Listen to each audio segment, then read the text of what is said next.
याप्य व्याधिलक्षण शेषत्वादायुषु याप्यमसाध्यं पथ्यसेवया लब्धाल्पसुखबल्पेन हेतुनाशुप्रवर्तकं गम्भीरं बहुधातुस्थं मर्मसन्धिसमाश्रितं नित्यानुशायिनं रोगं दीर्घकालमवस्थितं विद्याद्विदोषजम्.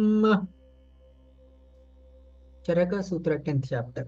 If you split this particular shloka, Sheshatvad Aisho Yapyam Asadhyam Pathya Sevaya Labdha Alpa Sukham Alpena Hetuna Ashu Pravartakam Gambhiram Bahudhatustam Marma Sandhi Samashritam Nityanushayanam Rogam Dirghakalam Avasthitam विद्यात् विदोषजम्.